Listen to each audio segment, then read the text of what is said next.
श्लोक।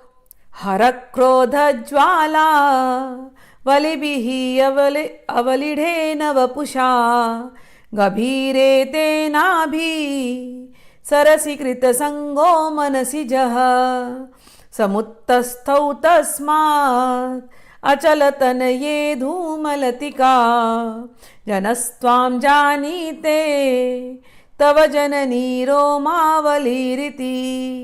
इसमें अब वक्षों का ध्यान करने के बाद, वक्षस्थल का ध्यान करने के बाद हम माता की नाभि पर ध्यान कर रहे हैं। तो कह रहे हैं, हे माता, एक बार हर के क्रोध से, शिव जी के क्रोध से जो कामदेव थे वो जल रहे थे। शिव जी के तीसरे नेत्र से अग्नि निकली, कामदेव अग्नि के लपटों में आ गए। अब कामदेव बेचारे भागे, कहाँ बचूं कहाँ बचूं कहाँ बचूं। और कामदेव ने आपकी नाभि को देखा, उन्हें लगा वो नाभि तो कोई जल स्रोत है, माँ का वपू ही पूरा ठंडा है ना, तो कह रहे जल स्रोत है, और सीधे वो जाकर के आपके नाभि में घुस गए जलते हुए कामदेव। तो जब वो आपके नाभि में घुसे तो उनके अंदर से धुआं निकलने लगा, और वो धुआं जो है वो आपके नाभि से लेकर के ऊपर तक वक्षस्थल तक एक लाइन बन करके गया है। और उस लाइन पर जितनी छोटे छोटे रोमावली हैं, वो रोमावली नहीं है, वो कामदेव के निकले शरीर से निकले हुए धुएं ही हैं जो आपके शरीर पर रोमावली जैसे प्रकट हो रहे हैं। कहने का अर्थ है, कामदेव ने भी अपने आप को बचाने के लिए आपके नाभि का सहारा लिया है। अब यहां पर हम लोग एक कथा तो कहते हैं, तो जिनको कथा से भाव आता है माँ के लिए, वो कथा से भाव ले। और किसी किसी को लगेगा ये क्या कथा बोल रहे हैं, तो उनको तो थोड़ा ज्ञान वाला लैंग्वेज चाहिए। तो एक चीज समझ लेना, कहाँ घुसे कामदेव? नाभि में।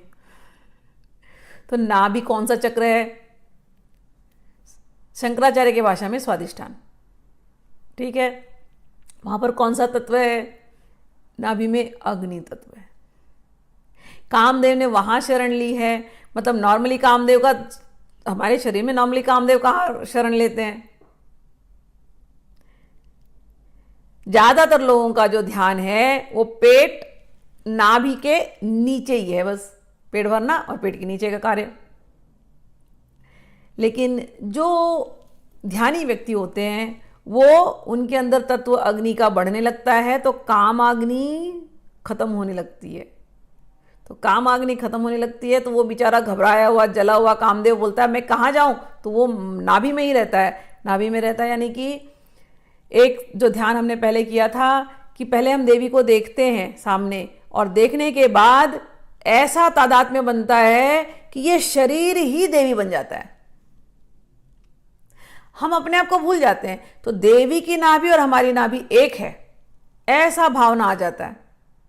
और जब हमारी नाभि और देवी की नाभि एक है, उस समय कोई कामाग्नि नहीं है, सारी अग्नि जल करके केवल नाभि क्षेत्र में है। और उस समय जब वो अग्नि प्रज्वलित होती है, नाभि का जो चक्र है वो खुलता है।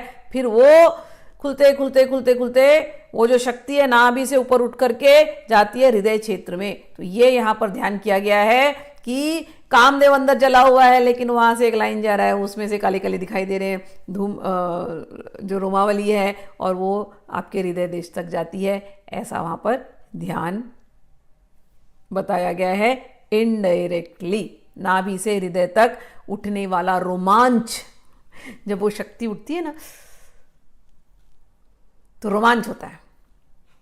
तो कहते हैं नाभि से लेकर हृदय तक उठने वाला रोमांच ही वो रोमावली